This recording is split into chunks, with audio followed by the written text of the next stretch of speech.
I work with Taos. Oh, gotta wait for the live stream.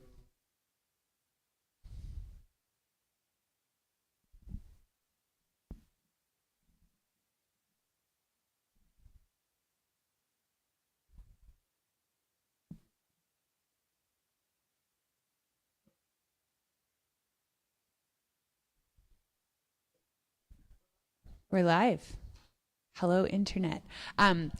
I'm Alexandra Goldman. I work with Taos Housing Partnership. Thank you all for coming tonight to the 5th event in our affordable housing speaker series about homelessness.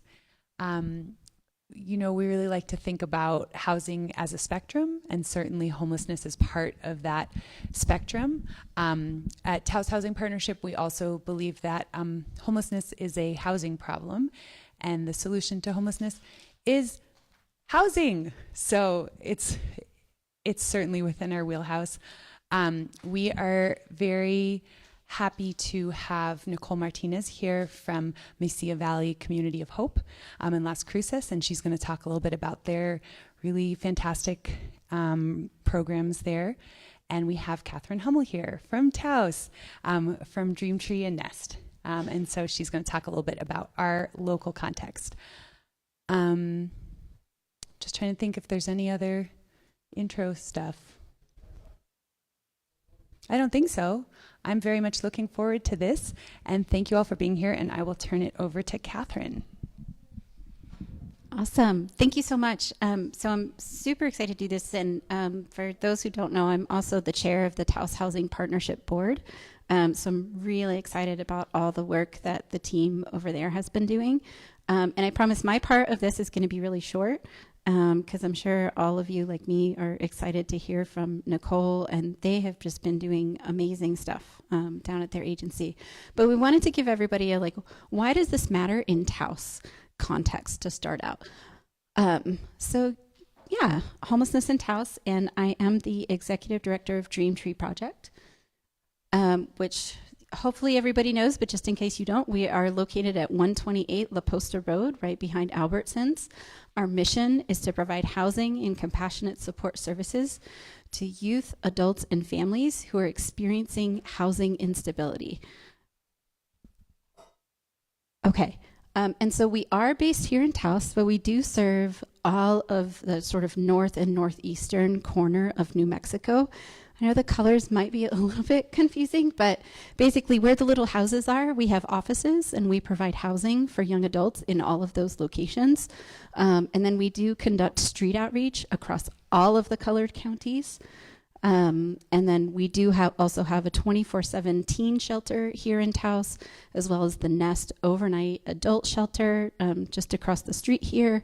Our focus for our services is taking people from crisis to stability. So outreach, shelter, housing, services. Some of the other services that we offer, we have an AmeriCorps program, so we're providing job training. We also have law enforcement assisted diversion. So we partner with law enforcement in Taos, Colfax, and Union counties. So if there are folks who need help, right, versus incarceration, then we work together to make that happen. Okay. So this is when we talk about a continuum of services or the different types of help that communities need when you're trying to address homelessness. There's basically things all across this spectrum, from prevention all the way up to home ownership. All of those pieces are really relevant and important. And that idea for how you invest your money as a community is that you have less money over here, right? So you do the crisis response that you need to do, but actually you put more of your money as you go farther over to the right.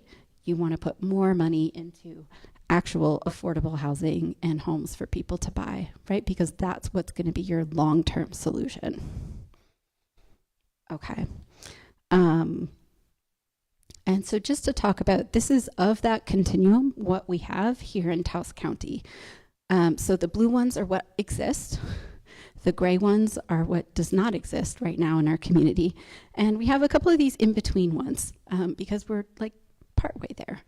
And so also just to mention, so emergency shelter in Taos, That's currently provided by Dream Tree. We have emergency shelter for teenagers. Community Against Violence has emergency shelter for anyone fleeing violence. And then we also have Taos Nest, which is emergency shelter for all adults, right? So that's where that's at. Okay. And so then this emergency shelter prevention and diversion and coordinated assessment. So just to, let me see if I can, go back. So if you notice, we were sort of halfway missing emergency shelter. We didn't have a lot of beds for everybody. We didn't really have prevention and diversion. And we only had a tiny bit of like coordinated assessment navigation to help people get to the things that they needed. So that's what we're trying to solve with Taos Nest, is those 3 boxes, right? Okay. And so I'm giving you some of this context of like, because Nest is the latest thing that we've started. It's pretty significant in our community. We currently have 32 beds. This is what it looks like pre-renovation. So when we are talking crisis shelter, I feel like it's really important for people to know, like, this is not like glamping. This is not an Airbnb. Like, nobody is going to come stay in one of these bunk beds, right? Like, kind of to say, this is where I want to be. I want to live in Taos, and I really want to stay in one of these communal bunk beds, right? That's really not a thing. But it is a really life-saving intervention, right? We've been open for 1.5 years. We've provided over 13,000 nights of shelter, averaging 25 people a night. And just for a little bit of context, you know, the town of Taos is a small community, so you might be like, what is this? Where are all these people coming from? If you look at the population within 10 miles of the town limits, that total population is 22,000 people. So it's a lot of people. And so 25 people a night, we are like right essentially statistically where you would expect us to be for a population of that size for the number of people who need a shelter bed. So we're not abnormal, which is both good and bad, right? Like, it's sad that that's the norm, but it's also reassuring that we're right in that range. Okay. Yeah. So also just to mention, so to go back a little bit to the prevention side of things, part of what's exciting about the Nest project is that one part of the building is the crisis shelter. The other portion is daytime resources. And that's the prevention, that's the diversion, that's I'm about to get evicted, can you help me? That's connecting people with legal aid. That's connecting with benefits. That's how do I get a replacement ID? How do I have an appointment with Social Security? All of those things help people maintain their housing or get back into housing. Yeah, so just to emphasize, that's a huge part of the focus of the project right now. Okay, so who is in our community that are getting into shelter beds and needs shelter beds? First, right, men, women, gender expansive folks. Yep, this is who we see. And it's a really big deal that we have a shelter for both women, men, and non-binary people, right? Because for a long time, Taos has not had any shelter for women. And they are making up a pretty significant portion of our numbers. Okay. Race and ethnicity. No, this is just Nest. Yeah, it's a little bit different. So there's sort of different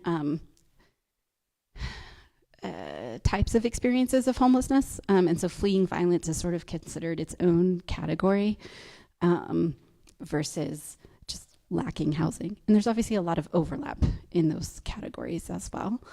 But yeah, so basically, right, this also looks a lot like our community, right? We're serving our people. This one is one that I get asked this question a lot, so bear with me. I know there's a lot of bars on this graph. Oh, they're all mentally ill, or they're all addicted to drugs. We actually ask everybody when they come in what their situation is. And it can be anonymous if they want. They can refuse if they want. Their stay is not contingent on how they answer. So we feel pretty good about the accuracy of this information that they're giving us. And overall, we're at about 20% of the folks staying at any given time who identify some type of disability or mental health condition, and slightly fewer with substance use issues. It's still significant. It's still something we want to address and get them help with. But that 80% here in the no, sorry, it's been a day. The issue is a lack of housing, right? Like that's what's going on. I think the other piece to say is that also mirrors what we know nationally about folks who are unhoused, right? It's between like 20, 30 something percent are dealing with mental health or substance use, but everybody else, it's not the case. Okay. And then, right, you can see, of course, some of the prefer not to answers are probably up here, right? So that probably pushes us into that like 25, 28%, which again, yep, that matches what we know. And this is of about 300 separate surveys of people coming in for a year and a half. Okay, the other one everybody always wants to know is like, are they from Taos? Are they from here? I am not from here. I'm from the East Coast. I've lived in Taos for 13 years. I'm very happy, very lucky to call it my home. And I know it's really important that we be focusing our resources on people that call this place home and have called it home for many generations. This one really blows my mind. We're almost at 40% of the people who stay with us have lived in Taos over 10 years. And just anecdotally, most of them, their families have been here for generations. And at any given night, when you walk into Nest, you hear Northern New Mexico Spanish being spoken. You hear Northern Tiwa being spoken. Like, this is, you know, a lot of the folks that are staying with us are, yep, they are here. We're not bringing them in from somewhere else. Okay, let me just keep on cruising. Okay, I only have like 2 more slides. So just those of you that were here for the was it our first speaker series presentation from Daniel Werwath, who used to be with the governor's office. This was a stat that he shared with us.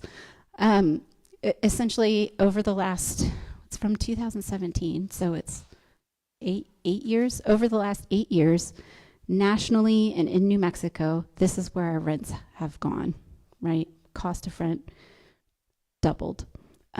Nationally and in New Mexico, homelessness went way up, right? So again, when we talk about homelessness being a housing problem, it's pretty clear these map onto each other. And this is part of a big driver of what's happening. Okay. And actually what's not showing here is that, right now, the median home price, so this is just rents, but if you were to look at buying a home, right, so then people can't move out of their rentals because they can't afford to buy a home, which means new people can't move into the rentals, right? So that's why home price is relevant. Right now, the median home price anywhere in New Mexico is above $300,000.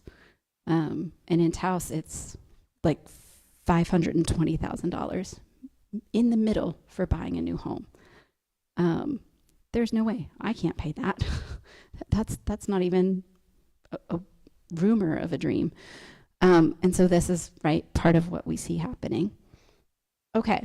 I think I mostly just wanted to give you some stats, some scale for like, what are we looking at here in Taos? Who are we serving? Who are we seeing? I think what to me feels good about working on this issue in Taos is that our numbers are small enough that this is a solvable problem for us, right? Like if you look at LA and you look at San Francisco and you look at Seattle, I don't know how they grapple with it. But I'm like, wow, we could cut our shelter population like almost to 2 people a night if we had 20 houses. I mean, that's like really concrete and really reachable. And so I know Nicole's going to talk to us more about what they're doing in Cruces and the various different strategies that are happening. So I just wanted to end up with, I know we'll be taking questions at the end. There'll be more Q&A time. But if anybody needs or wants my contact information, it's right here. I also left some flyers in the front room there. Oh, sorry. I do want to answer one big question that comes up repeatedly, which is, where is all the money coming from to do this and offer these services? And couldn't we spend that money on building houses or having parks or other things that we all really want to have? And so I wanted to make sure everybody knows I want to say 95% of that money is money we are bringing in from outside of Taos. So if it wasn't going to the renovations and the facilities here, it would be going to some other community for their homelessness services. Like, the money is already set that it has to be spent for these types of things. And so it's all part of what we're bringing into Taos to help people here have a safe place to sleep every night. That's the goal. All right, I'm going to hand it over to Nicole. Oh, sorry. Yeah, before I hand it over to Nicole, this is really tiny. Sorry, it's a little hard to see. Maybe we can post it on our on the Taos Housing Partnership website. But just for people to know, this is like a bird's eye view of what are the resources for affordable housing and shelter in Taos. And you can see, so this is the detail of like, oh yeah, there's 18 beds at CAV. There's 40 beds at Nest. There are, 10 beds for teenagers at Dreamtree. It doesn't help us with the other people, but there's beds there. Veterans Off Grid has 6 places for people to stay in the building season. When you get into rental vouchers, then you get into transitional housing, affordable rentals, market rentals. And so you can kind of see this matches that earlier continuum that I was showing you of like, you want to have less resources here and way more over here. And right now in our community, we're really trying to work on this side of things, right? And so this is a resource that's available for, I think, right? Is it available on the 100% community?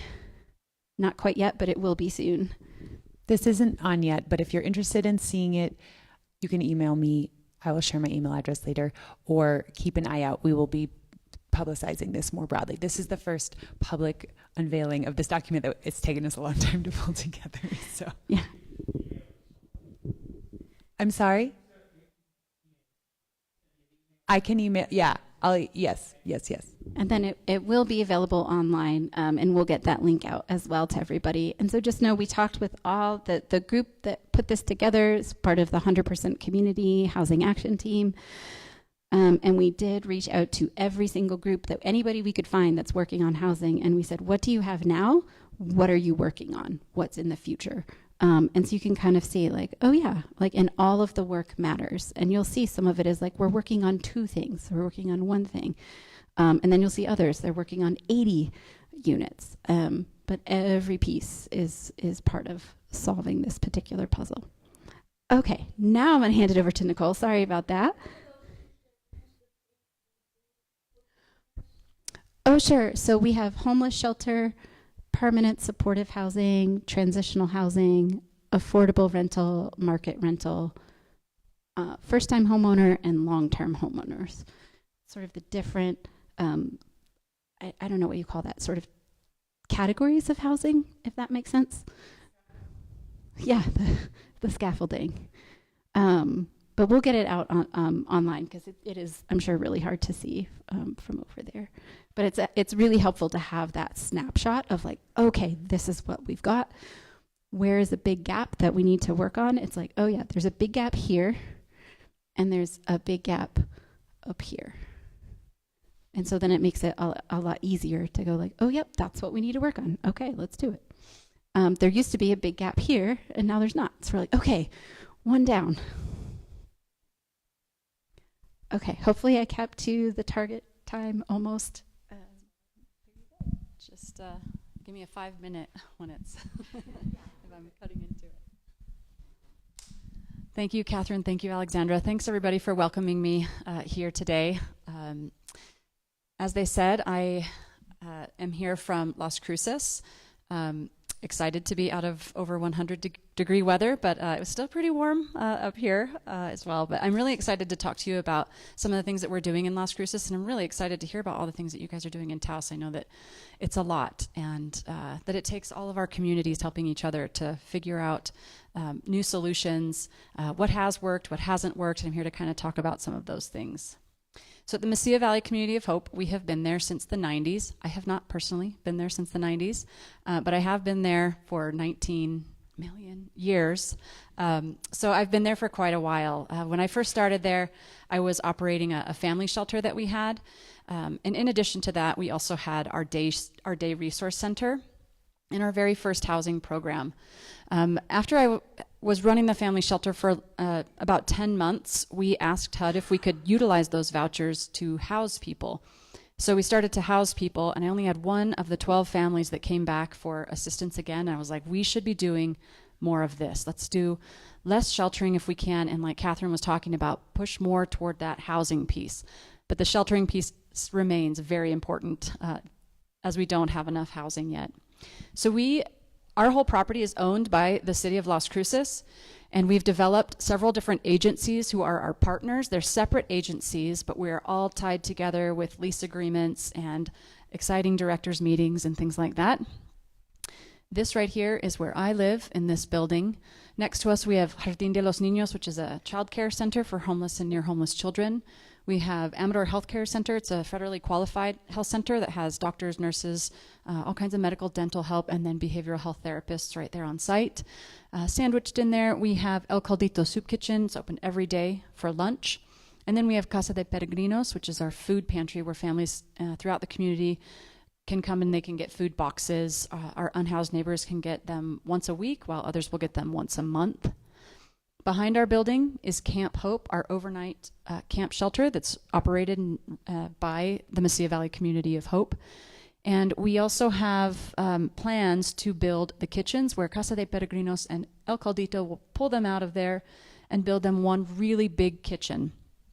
We found that during COVID, we have such nice weather that we should be spacing people safely outside in patio areas and things like that instead of just having to shutter doors. We stayed open, but the kitchen did have to close while they were still handing out food boxes for lunches. And then we're also going to add 50 units of supportive housing right on the campus there. Currently, there's another organization, Families Youth Incorporated Plus, that owns 12 units right here. It's an apartment complex, and we have a memorandum of understanding with them to house our unhoused families at that site. And we utilize housing vouchers that we have to make sure that our families have housing stability right there and that they're close to all of the services that they need. The Community of Hope is about a mile down from downtown. So again, day shelter resources, super important as we're building rapport with the people that we're serving and also just meeting people's basic needs. So we're offering showers, laundry, lockers, case management. We do mail, IDs, birth certificates, all the things that people would need if they were moving into housing or trying to apply for employment. Of course, we have lots of donations, so we offer those. We don't have a thrift store. We just give people what is given to us. And then we also have several different types of income support, and then again, temporary shelter at Camp Hope. So as we progress in this presentation, I want to talk about homelessness and trauma and some of the principles, the models, best practices that we embrace at the Community of Hope as we work with others, because we found that it's been the most effective, which is why they happen to be some best practices. So I'd like you all to imagine for a moment that you found yourself with nowhere to sleep tonight. And some of you might be thinking, like, that would never happen to me. My spouse wouldn't let that happen. My friends wouldn't let that happen. My parents, you have these safety networks. But just imagine for one moment that you didn't, and you found yourself tonight, when we're all done, you're going to walk outside. Where are you going to go? What are you going to do? What would that look like? Would you say that that night for you would be a traumatic event? So one of the things that I want to talk about is that when we look at our unhoused neighbors and the people who are outside and find themselves in that situation, that we think about that they are bigger than just that situation. We don't know how long they've been outside, that they are likely somebody's brother, somebody's sister, somebody's son, a cousin, a former colleague, that they are bigger than just that moment of not having shelter.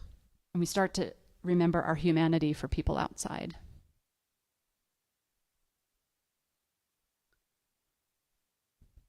Well, this part didn't work. It was supposed to be like a push and that things would come up, but I wanted to ask you all, some of the things that you think might be things that happen to unhoused people when they are sleeping outside. Oh, that's okay. But also, if you wanted to just if there was anything that, there are a lot of things that could happen, so this is not an all-inclusive list. But just to think about, so that person that you see that, some of us might have a knee-jerk reaction like, oh, there's another person with so much stuff, or there's a shopping cart. And you just also might hopefully start to think I bet that person might be hungry. That person's probably experienced sexual assault. They have nowhere to use the bathroom.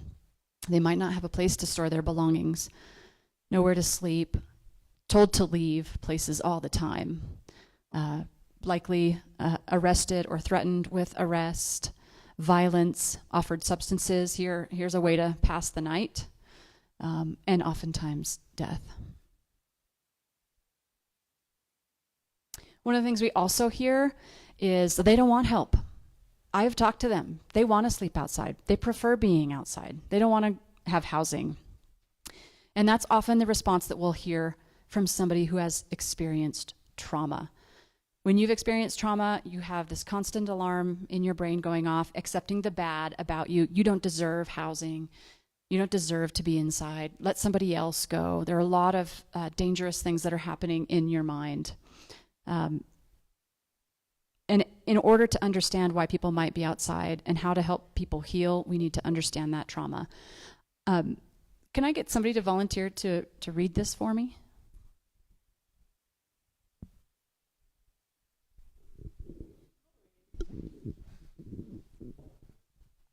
I gotta go up there though. Okay. This Yeah. language comprehension in survival mode. You understand word you. What does that mean? All right. You hard and regulate.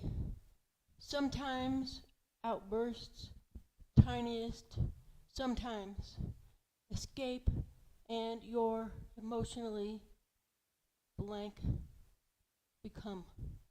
It's your parent stupid. Thank you. It's been said that somebody that's experiencing trauma can only hear every third word said to them. So it's something to imagine that if you've had interactions with unhoused people, or you've seen other people interact with them, we've told them 20 times they can't be here, or somebody's coming into your shelter and you're reading them the list of rules, or they're seeing all those signs, or you're going to be in a safe place. You try to make it as welcoming as you can. But just remember that when somebody is experiencing trauma or they're severely steeped in crisis, that oftentimes they're not hearing everything that you're saying to them, even if it's something really nice. They also might be having some other kind of mental health issue or an episode at that particular time. So just to remember, again, the humanity of the person that's in front of you and what they may or may not be able to hear what you're saying to them. Another model we use as an accepted best practice is harm reduction. So what are some examples? Have you guys heard of harm reduction before? Can you think of anything? All right, I'm going to show you some. Seatbelts. That's a form of harm reduction. You're reducing harm to you. Oven mitts, so you don't get burned. You know, remember those old slides that were made of tin when you were kids and burn you as you were going down them? They don't make those slides anymore. They've reduced that harm to children on playgrounds. Birth control, sunscreen, cigarette filters. Those are all examples of harm reduction. Bike helmets, wearing a mask. This isn't political. I love Dolly Parton. So these are just some examples, basic examples. A lot of times when we talk about harm reduction, people are immediately thinking about, oh, it's about needles or about condoms. And those are forms of harm reduction as well. But it's also a lot of things that encompass reducing harm to people. And that's what we're interested in. So harm reduction accepts, for better or worse, that people are going to use drugs. Jail might not stop them. Your compassion may not stop them. Their families might not be able to stop them. But we choose then to minimize the harmful effects rather than to ignore them or to just condemn them. It protects human rights. It improves public health. And we treat people who are using substances with compassion and their families and with dignity. And it doesn't mean that you don't want there to be drug use. You don't want to minimize or ignore the real and tragic harm and danger that can be associated with illicit drug use isn't real. You just want to reduce that harm for everyone. It's not just about letting people use drugs and doing nothing about it. It's not about just enabling people. Again, it's about people are going to make choices, and I think it's okay to believe in a harm reduction model and still believe that drugs are dangerous and can be very harmful to people. So when we put these models into practice, I want to talk about some of the programming that we have at Community of Hope. We believe in meeting people where they are at. So we have an outreach team. You know, Catherine talked about that a little bit, some of the street outreach. So our team goes out and they're doing coordinated assessments with people. They're out there on the streets. They're handing out waters right now all day long, establishing rapport with people who maybe aren't coming to our day shelter for resources. Maybe they don't feel comfortable there. Maybe they've been banned for a day or a week. Maybe they have certain behaviors that, you know, some of the other partner agencies have asked that they not come back for a day or two.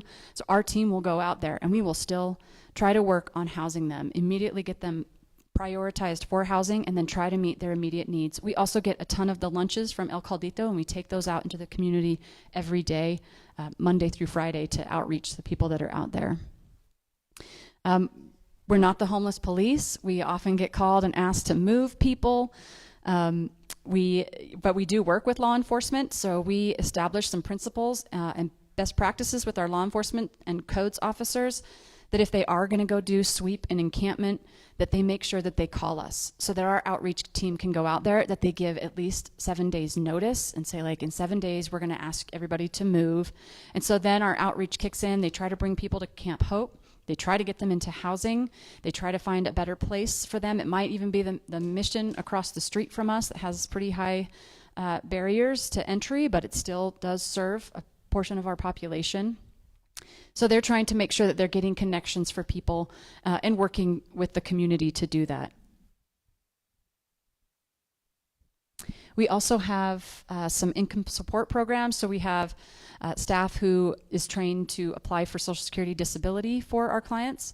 Some of that's been through SAMHSA, funding through SAMHSA that has allowed Social Security to have this amazing program. It's really hard when you're unhoused to apply for Social Security disability. It's hard even if you are housed. It's a very confusing and long wait to do that. But imagine if you've gone to a doctor here and there and have a really hard time with any kind of technology. So we have staff that are trained to do that. And then we also started the Mano y Mano Day Labor program.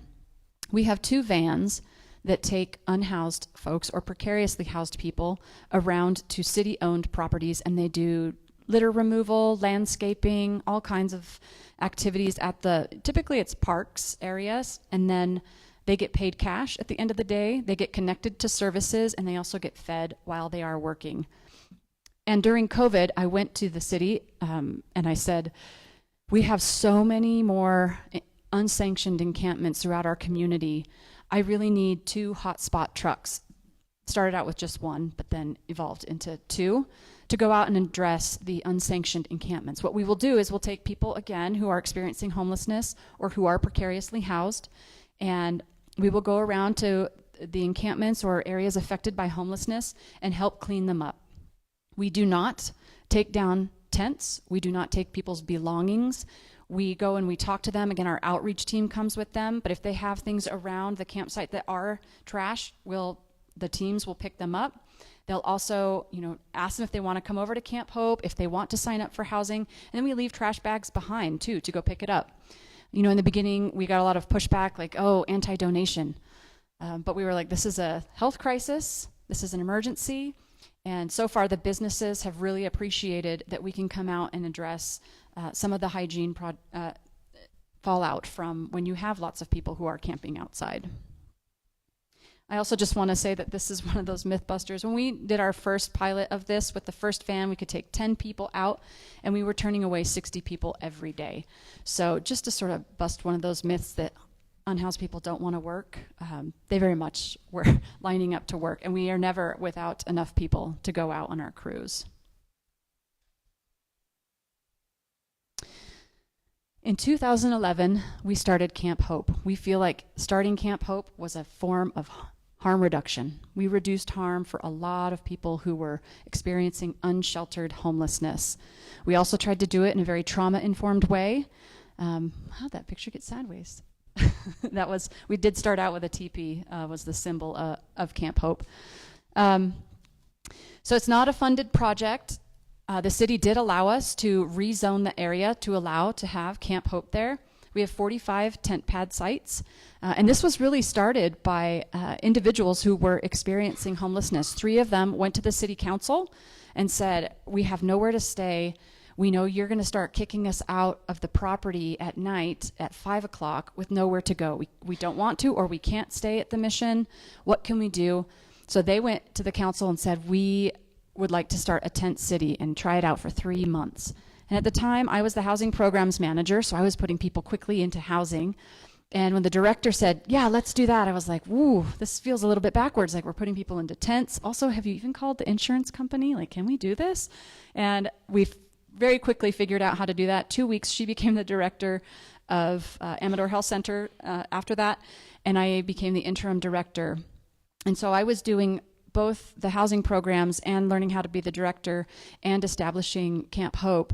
And it became very, very apparent to me that it was helping so many people. I was housing people more quickly than I ever had before because they were right in our backyard. I would come into work, and on a weekly basis, there would be a woman that was waiting for me to talk to me about a sexual assault that had happened. That was nearly eradicated by giving people their own safe place to shelter. We can host up to 50 people, even though there are only 45 tent pad sites, because we do have people who are partners, and then we also have some people who opt to sleep in their vehicles. They're encouraged to contribute 6 hours of service, so they do, clean up the bathrooms, clean up the kitchen if they're using it. They sort donations. They just make sure that Camp Hope is livable for people. They do create a housing plan, so everybody that goes into Camp Hope has to do what's called a coordinated entry. It's required if you're using federal funding, which we do have a lot of federal funding. And it keeps people in a safe place while they transition into housing. This isn't total served, sorry, that's misleading. It should say total stays that we had, how many people were staying, how many times they stayed. The actual number of people that stayed last fiscal year was 194 people. So it's almost 200 people that I kept in my backyard instead of out on the streets and downtown business doorways of Las Cruces. This is my building right here. Literally come out, my office is right there, come out here to Camp Hope. This is, we call it Project Dignity. It is bathrooms and showers and an outdoor kitchen. And I also just want to say, establishing Camp Hope was driven by the voice of the people who would be most impacted by having a safe shelter. This didn't come from the top down on here's what we have to do. We listened to the voices of people with lived experience. I talked to the staff who would also be really impacted by creating something like this. And it was also addressing an immediate need in our community. This wasn't, again, to bust a myth, like, let's try this and see if people show up. The people were there. It wasn't, if you build it, they will come. Camp Hope has capacity. If people want to stay at Camp Hope, they have to get on a waiting list to stay at Camp Hope. We encourage other communities to do what they can. Camp Hope and outdoor camping is not for every community. I wouldn't be giving this presentation probably in Duluth, like in January or February. But it is something that we were able to do in Las Cruces and that we had support from our counselors, because we knew that while still a Band-Aid, it is a piece of that continuum of getting people into housing and keeping people safe and reducing harm to people. But what we know is that housing is what ends homelessness. This is from we haven't yet finished our total housing compilation from the last fiscal year. So this is 2 fiscal years ago. Although I can tell you the brand new people, so not people that are ongoing in some of our permanent supportive rapid rehousing programs, but brand new people that we had never housed before, was over 1,000 people. So we already know that we have served more people with housing than we did the year before. We have several different types of housing programs. So we started out with a legacy grant, but it's a HUD, permanent supportive housing grant, that goes for people who are chronically homeless. And we partner with landlords all throughout the city of Las Cruces. So we take a voucher and we say, hey, can you house Jim for us?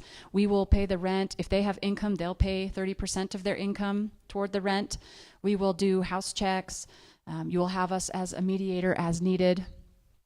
We also have one-time assistance. We have eviction prevention. We have veteran assistance. We partnered with our housing authority, so we manage a 22-unit complex that's just for our unhoused veterans. So they are streamlined into that apartment complex and have staff on site there. We own a home that was a neighborhood stabilization program through HUD that houses 4 formerly chronic homeless women. We also own a couple of group homes. It's also permanent supportive housing. It's actually a HUD multifamily housing development that we took on in 2008. So a lot of the scattered site vouchers, working with landlords. We partner with over 111 landlords annually. And then in 2021, we opened Desert Hope Apartments. This is owned by our housing authority, but we did a project with them. They project-based those vouchers on the property. So it comes with a subsidy. And then everyone that lives at that apartment has experienced chronic homelessness, which means that they've been outside a certain amount of time, a long time, and they also have a certified disability by a medical or behavioral health professional. And so it's typically what people refer to as hardest to house, people who have just been out there a long time that have some co-occurring disorders. And this was our 40-unit site that we opened and have been housing people since then. And then, as I mentioned in the beginning, we are working on a 50-unit apartment complex. It's coming together. They've laid the foundation. It took a long time. Turns out, like, not all dirt is meant to be built on. So sometimes you have to bring dirt in, or you have to dig down like a swimming pool. And so they have already laid the foundation. We've got the plumbing getting in right now. Really amazing. I spent the last 2 years hustling at the Roundhouse to get funding for it. When I worked with the architects on this project, I got the city of Las Cruces to agree to do this with me, not the housing authority this time. We had some issues with the Desert Hope in the beginning, but we are still partnering with our housing authority on Amador Crossing. They are going to voucher 10 of those units for us, but we wanted the city to try owning the property. And so we met with, again, the people who would be most impacted by this, as we talked about how we should design Amador Crossing. It shouldn't just be me, who's not living outside, designing that, but it should be my staff, and it should be clients, because my staff will be checking, they will be going into apartments. And so we had learned a lot from the Desert Hope Apartments about, trauma-informed care design, making sure that, if you open the door, that staff maybe doesn't need to go all the way in because you can see the whole unit, and then the client feels better because they don't have to bring staff into their unit. It's their own unit. So thinking about things like that, thinking about egress, like what if you don't like the person living on that wing? Do you have 2 different ways that you could get out without having to confront somebody that you don't like? You've got to give me a smoking area. I'm not going to be kicking people out knowing that a lot of the people that we work with might like to smoke. We should probably have, an area for pets. A lot of the people that we serve have animals. So I put a lot of those things in the design, and when I was working with the architects, I was like, can we do cement floors? And I don't want any cabinet doors. I don't want to be evicting people because they ripped off a cabinet door, their friend got mad. Like, let's do this trauma-informed care design. Let's think about that. We do it for our kids, right? If they're like pushing their crib over every night, you're going to bolt it to the wall. Like, I'm not trying to equate that homeless people are like children, but you know what I mean? Like, we think about that in our design as we're thinking about human safety, no matter what age they are. So let's just think about that design pattern. And the architects were like, oh, they hadn't designed something like this. So when we took it to people we were working with. We were like, what do you think? Does this make sense? How does this look? And literally the only response that I got, well, I got two. I got one that was like, where's the pool? No pool. The second thing was like, we're going to need more security. And I was like, yes. Okay. So feel like, we were able to get a lot of input from the people, and again, just from the experience from prior properties that we had designed. I took 2 of my city councilors to the Roundhouse with me to beg the legislators for money. So we went after capital outlay. I had some legislators who were like, no, you shouldn't be asking for capital outlay. And I was like, tell me how housing isn't infrastructure. I believe that housing is infrastructure. And so we did get a lot of funding through capital outlay. We also got City of Las Cruces funding, and then the governor helped us to meet that, the final push in funding that. So really kind of a unique project where we're not using low-income housing tax credits. We did that with Desert Hope Apartments. This has no debt. So that feels really good right now when we have a current administration who has different ideas about what housing vouchers might look like. So we're worried that some of those vouchers might go away, or that they might only be for a couple of years as opposed to permanent housing, because we know some of our clients are really going to need some longer term help. But this gives us some flexibility and a little bit more breathing room because we don't have the debt on that property. It's also unique in that besides those 10 units from the Housing Authority, all of the other units will be filled by my vouchers. Because I have so many staff right now that say, like, I can't find an apartment that meets fair market rent. All the rents are too high, or they're way out of town and the client needs to be close to the soup kitchen and all, transportation and a grocery store. So I was like, let's just build it right here, and let's make sure we have at least 50 set-asides where people can just walk right in and they can use their vouchers here at the Community of Hope. And we hope to open it next fall is the plan, fall of 2026. So I also wanted to talk about just a homelessness snapshot overall. So since 2017, rent in New Mexico has increased by 70%. In 1 year, New Mexico had almost 20,000, and this is information that has come from the New Mexico Coalition to End Homelessness and also the New Mexico Legislative Finance Committee. So trying to just delve into some of the data to say, like, how much would it cost, or how many units do we need to end homelessness for the whole state? So some of these are a little bit out of date because they haven't done that paper in a couple of years, but I'm sure that these numbers are probably higher, honestly, since we know that, again, rent has increased, which means that homelessness has increased. So we have the need for at least 300 permanent supportive housing units. 22% are chronically homeless, about 6% are veterans. Our numbers are about 20% that we're serving for veterans, 5% unaccompanied youth. I don't know if that's what it looks like here, but these are on a little bit more national levels too, and then compared with New Mexico. During the pandemic, we did see increases of the homeless encampments and people needing rental assistance. So right now it sort of feels like, the data is a little bit skewed. We did get more programming money during COVID, so we served a lot more people. So yes, our numbers of how many people were helped during that time are really, really high. And we're, again, worried that funding is also, drying up at this time. But overall, we did see more people entering homelessness. And what you see is as you're housing someone and giving them the keys to their own place, bless you, somebody else is then entering the homeless system. So it's been hard to catch up. So I want to switch over to some more national data, and then we want to address some of the myths of homelessness. So there is a book out there called Homelessness is a Housing Problem, and you've heard us say that a few times this evening. And I just want to highlight some of the things that we have found to be true. So this isn't just like, oh, this is the Bible on homelessness. There's a lot of information out there. But I can tell you, as somebody who is in the industry and has worked with unhoused people for a long time, and through planning and zoning and with landlords, these are things that I understand. We also had during COVID, 7 of our apartment complexes, so hundreds of units, got bought out by a major corporation. Leases were terminated. People found themselves unable to make the rent. They wouldn't accept our vouchers. So that also increased homelessness in our community. So these are the drivers of homelessness as we see them. If you have low rental vacancy rates, so there's just not enough housing, you're going to have rising homelessness. You're going to see more people who are out on the streets. There's just not enough affordable housing.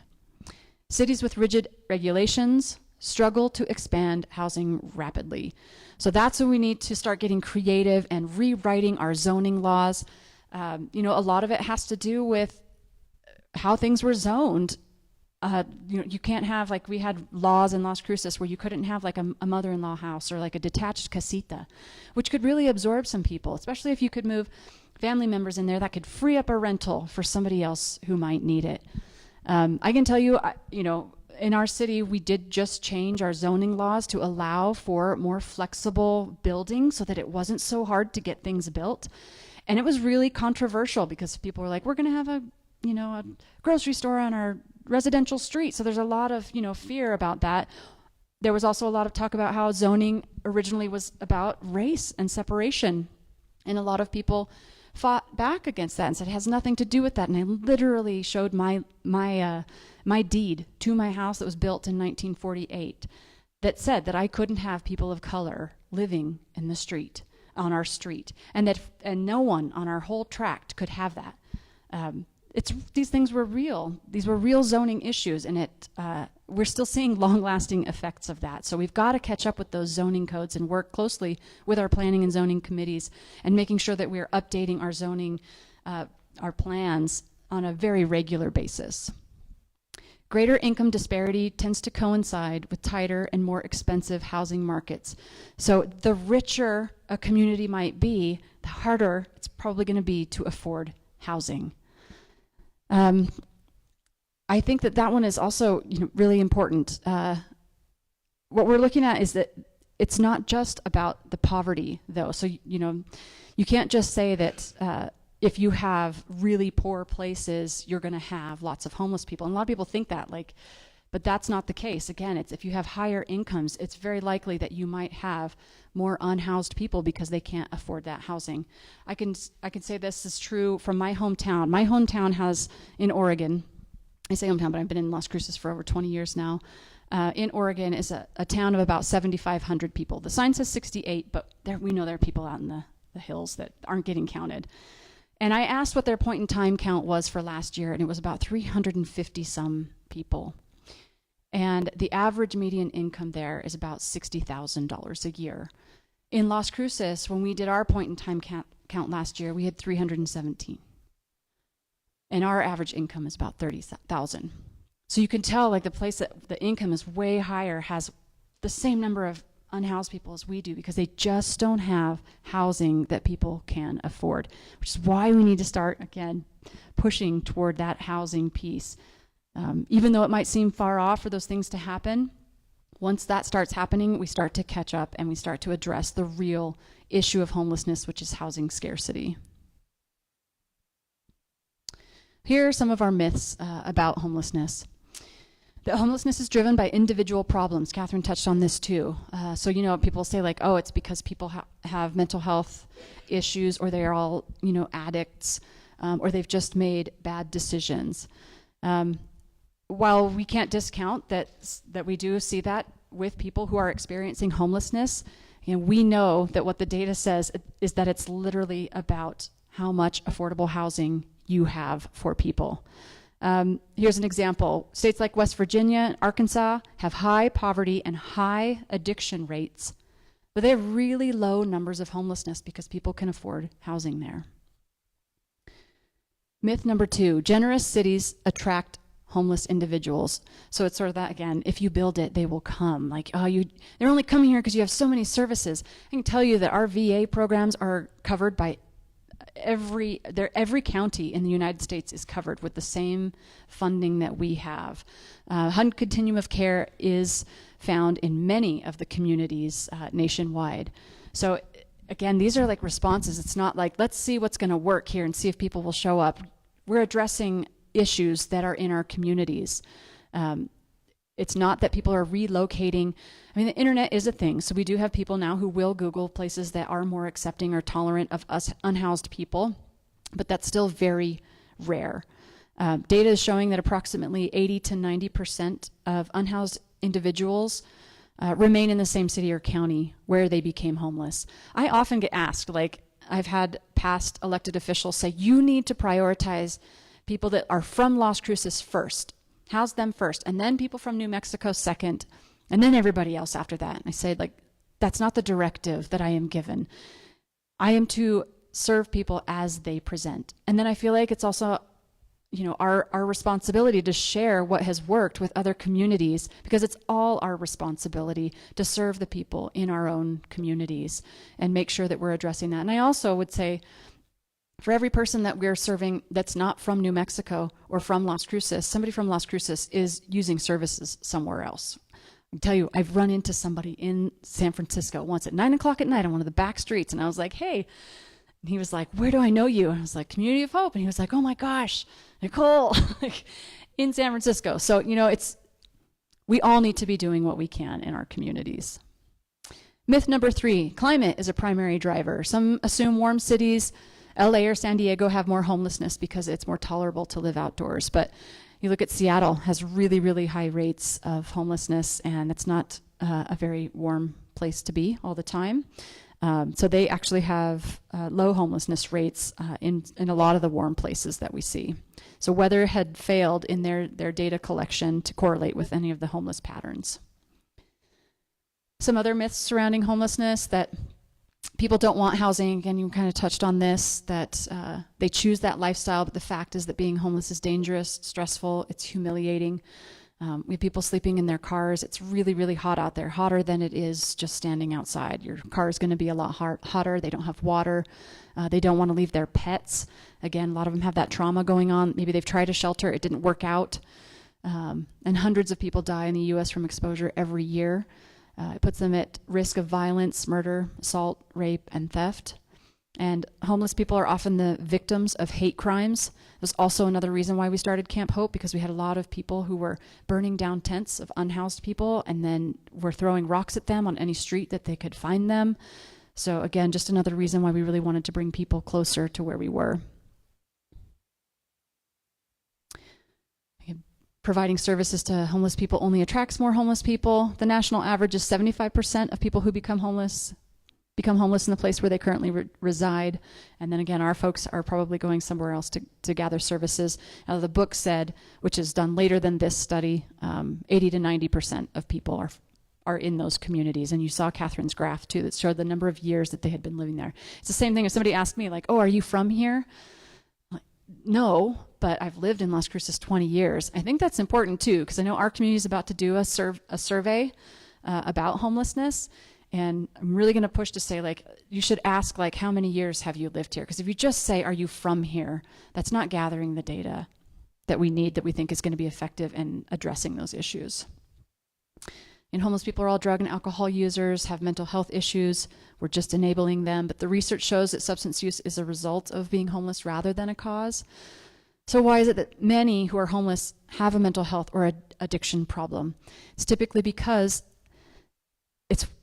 they're the ones with the least amount of resources. Anybody who might have a little bit more support network or a little bit more competency might be able to navigate the system a little bit better, but people that might have really serious mental health issues or really serious addiction issues are the ones that are left out and visible. And they say it's like musical chairs.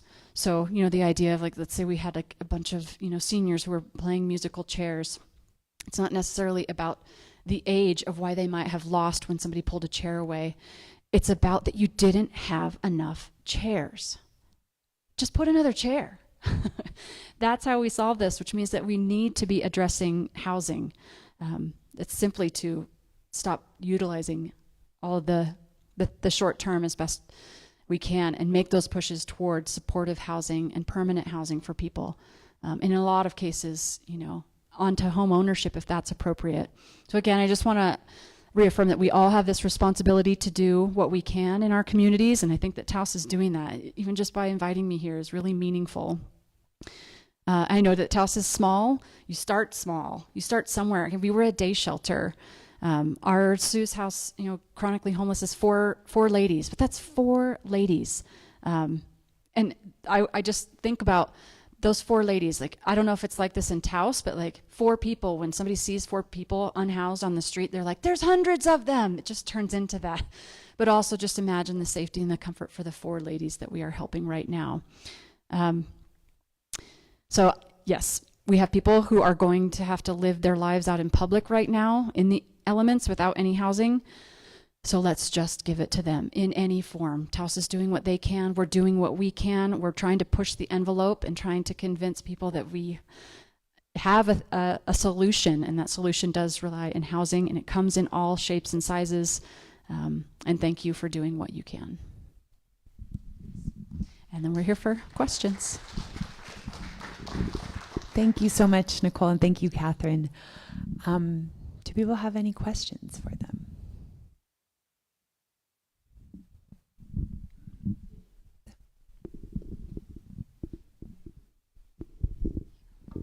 How long did it take from the time you decided to do this to the time people were sheltered? Are you talking about Camp Hope specifically? So when we started Camp Hope, it was November 2011, and we just immediately brought people into the area. We set up stakes, and then we put out temporary fencing around. And the council gave us 3 months. And then after those 3 months, I went back to council, and I showed them all the data and said, we need to keep this. There's still nowhere for people to go. I am willing to take it on as an agency that has all the services around. You know, we're really unique to have that set up. I will get the insurance. I will do fundraisers. We do an annual fundraiser for Camp Hope every year. I utilize my coordinated entry grant that I have to fund my staff for Camp Hope because every person that walks through the doors is getting a coordinated entry. And then I've got rapid rehousing vouchers and permanent supportive vouchers, so people are then having all these touches on the camp and with the people in there. So then the county said, okay. I mean, I had to go to planning and zoning. I had to pass it through them. So then it had to go through a final site plan. Zoning takes a long time. I would say it probably took a year until we met all the conditions. I had to meet 16 conditions, but meanwhile, people were living there the whole time. And we just kept addressing the things little by little. I kept bringing in Eagle Scouts like, hey, I need some solar on this over here. We need to build these tent pad sites. I had to use Bureau of Reclamation best practices for camping and building those tent pad sites. I had to learn how many cubic feet per square inch of the whole camp had to have ground cover, and how many trees, you know, per square foot of camp. I learned a lot about, you know, urban design and our zoning code, more than I ever wanted to know. So yeah, it took a long time. And then, you know, for 5 years we had porta potties. Oh my gosh, what a racket. Woo, those were expensive. We finally, though, then built a bathroom with 2 bathrooms with showers and all the facilities, the outdoor kitchen piece of that. So some of the things came little by little. And it's not that, I'm trying to like turn it into Club Med here. You know, this is people, 45 to 50 people sharing a bathroom every day, living outside, living with pets, living with spiders, living with people with big behaviors and mental health crises. But we do still want to make sure that we are doing this in the best way that we can, providing as much compassion as we can and protection for people. We built these structures around every tent pad site, and those came years and years, especially with COVID. We couldn't have volunteers gather. Home Depot helped us build all those. We had about 175 volunteers 2 years ago to help us finish building all of those. So just a ton of community buy-in. So it was just little by little, but literally was overnight bringing people into the camp and then working with them. What do you guys want the rules to be? And they had way more strict rules than we did. And I was like, I am not following up with some of these things. So let's do the rules as best we can. Let's, again, use harm reduction, low barrier, come in with your pets. You don't have to be sober, but we're going to work with you on that sobriety while you're staying here. I have a couple of questions about the Camp Hope. So is there a time limit on the stay? Do you have security on site overnight? And what is your liability for if somebody gets injured or something like that? Great question. There is no time frame. I've gone back and forth about that, you know, especially in the beginning as this was an evolutionary process and trying to figure it out and what the camp management looked like. I have no staff on site after 5 p.m. or on the weekends. The camp runs the camp. I think that's been part of the success, is the autonomy of the camp. At that time when we were starting it, we did have paid security who came around at 3 random times during the night and would just sort of check in with the camp. But one of the conditions that we had to meet as part of that final site plan was that a camp resident would be on duty at any given time. So there's a camp office I don't know if that was in here. So there's a camp office where somebody is sitting all night long. They're just making sure that visitors are signing in, signing out. It's right here.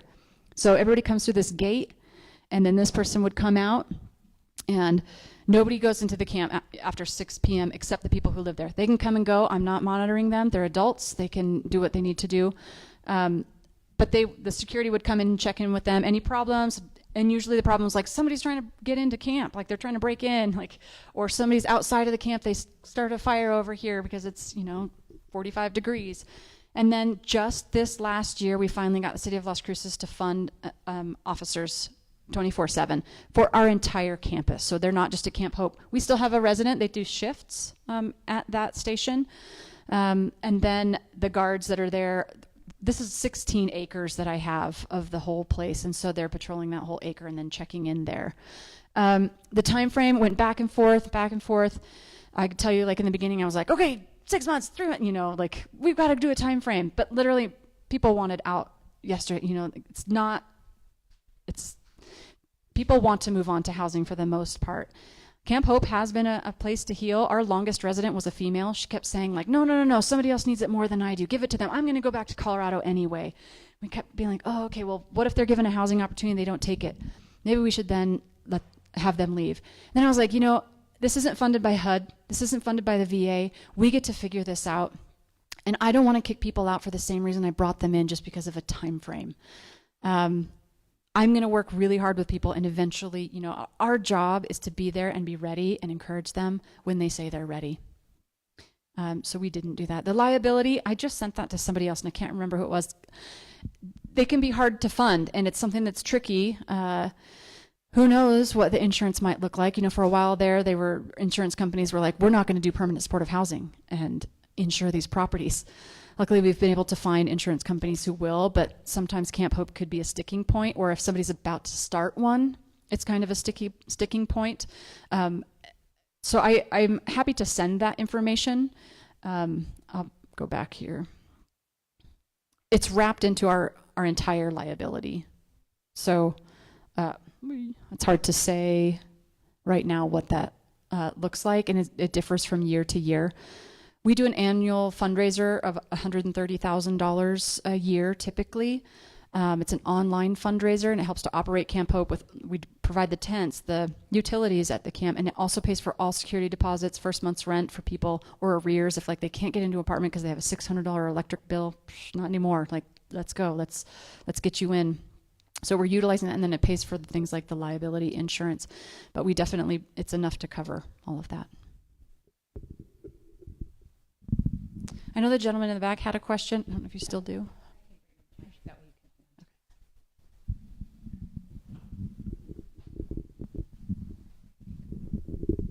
Thank you. In terms of funding, and not asking you for, dollars and cents, but you mentioned, four, but I know three being capital outlay and the city and the governor.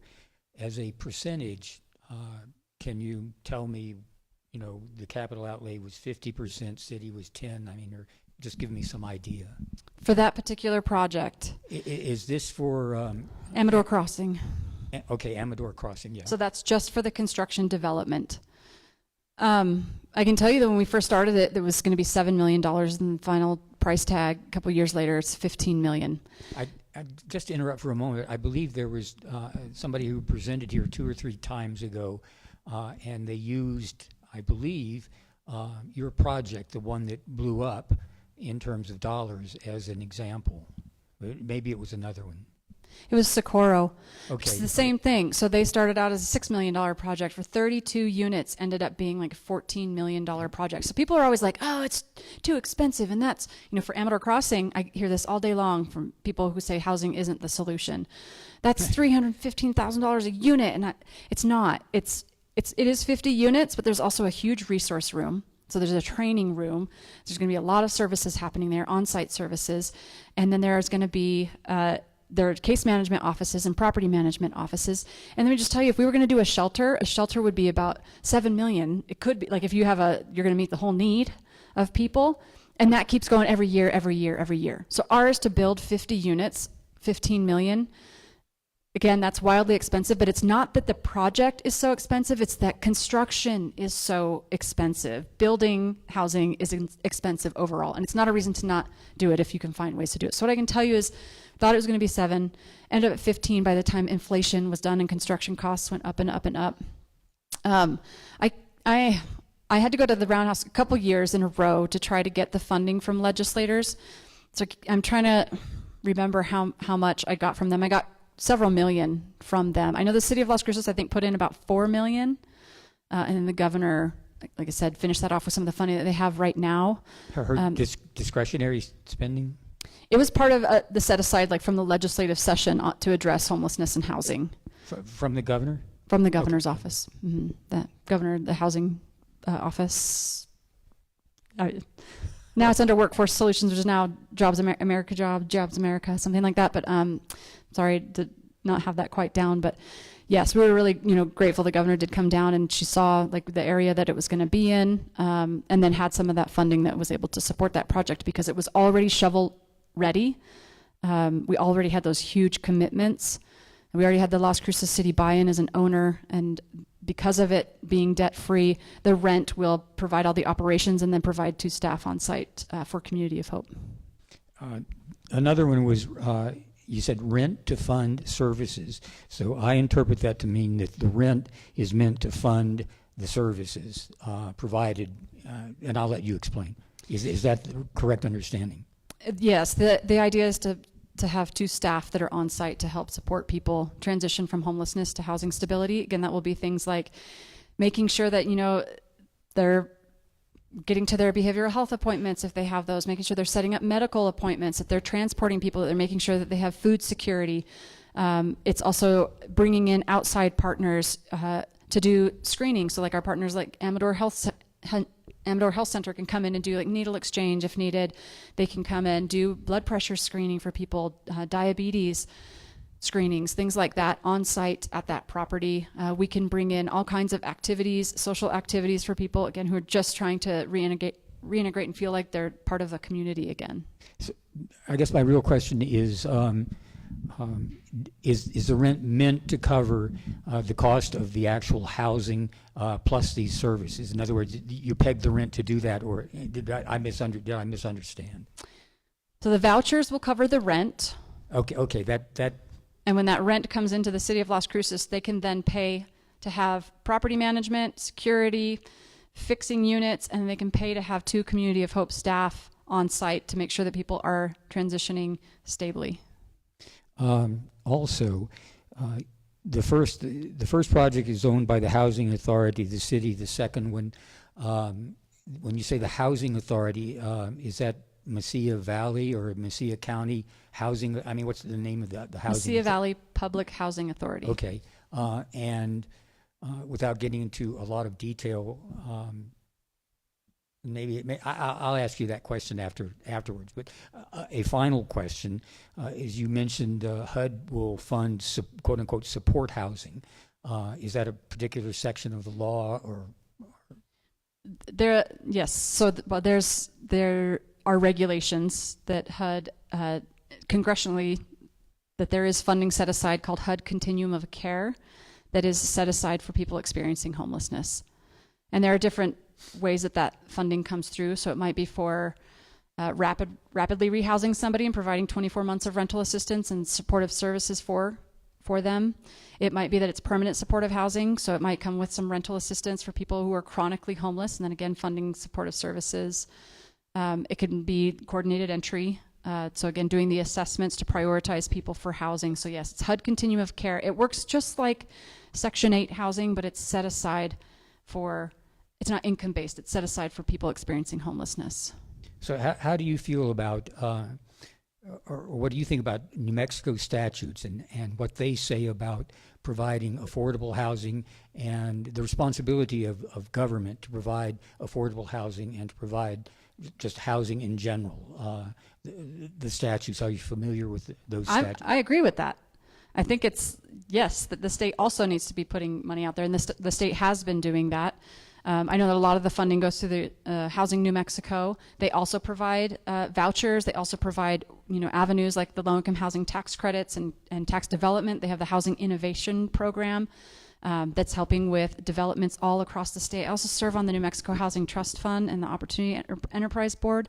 So we do get to see a lot of the state funding being utilized, and I think the state and municipalities all have a responsibility to contribute toward affordable housing. City of Las Cruces passed a GO bond, general obligation bond, that they will give money toward housing each time. So government has a role, and to quote you, quote, "It's all our responsibility." Yeah, I mean that.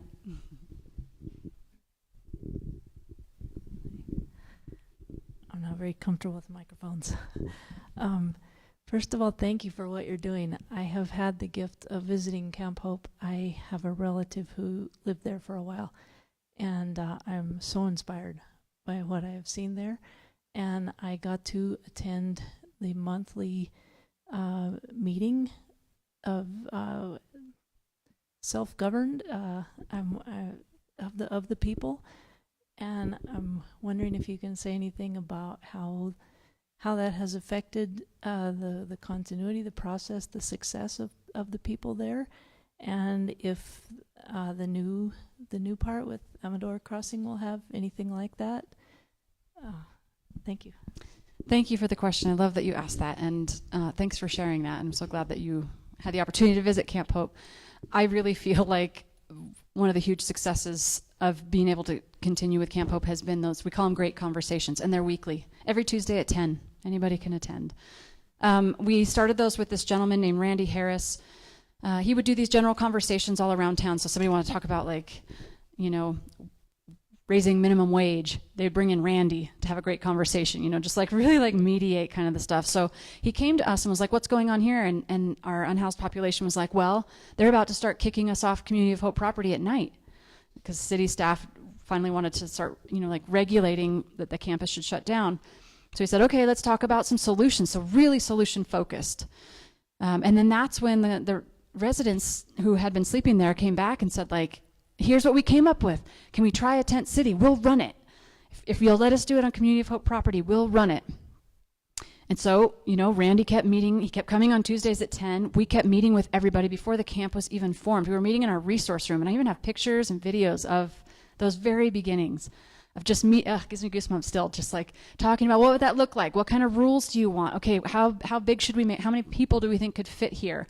How are we going to pay for bathrooms? How are we going to do this? What will it look like? How do we choose who gets to come in? How do we say no to other people? All of those things. And we worked through those every Tuesday at 10. When we started Camp Hope, Randy kept coming every Tuesday at 10. And, a lot of times when I became the director, I would go out to the camp and sit at the meetings. And then I found that there was a lot of asking me to fix things and do things. So I was like, I think I'm going to stop coming because this is your camp. Like, yeah, ultimately I'm paying the insurance and have to be the heavy hand here and there, but this is your camp. Like, I need you guys to come up with solutions about why somebody's not doing their dishes and who needs to clean the bathroom today. So, I really just let Randy and then my staff, whoever was out there, talk to the clients and the residents who were staying there. And I think it was really important to them that they needed to be heard, and they needed to know that they were going to have somebody listen to them who could help institute some changes every Tuesday at 10. And so we have continued that tradition. During COVID, Randy had to stop coming. And he's older now and harder for him to get there. So the staff is running it, but it's still a dedicated time where camp residents know that they can come and they can meet together and they can air any grievances. They can also encourage, so-and-so got a housing voucher. It's so awesome. Let's help her get ready. How are we who can help load the truck? Who can help move her in? I think that it's been crucial that we have kept that as a piece and the spirit of Camp Hope. Okay, let me just see. Does anyone who hasn't asked a question yet have a question? Sorry. Oh, one more thing. If you've been here before, you know that we will do a raffle at the end if you signed in, and I know you haven't all signed in. If you don't want to be entered in the raffle, that's fine. Don't sign in. But I'm going to pass this around. Here. I have just a weird off-the-wall question, and that is that I think the camp thing is a fascinating idea, but do you have a feeling for scaling this up or down? Like in a very large community, it would get out of hand, or a smaller community, it might be too small to work, and you might have the ideal size. Do you have a feel for that? Interesting question. We've tried, thinking about like going smaller or what it looked like when I didn't have security or I didn't have full-time staff. I started out with like interns and border servant corps volunteers. So it really, again, evolved to figuring out like what that number should be and how we should format when we finally did rezone everything and plot it all out. I feel like for us, 50 has been the magical number.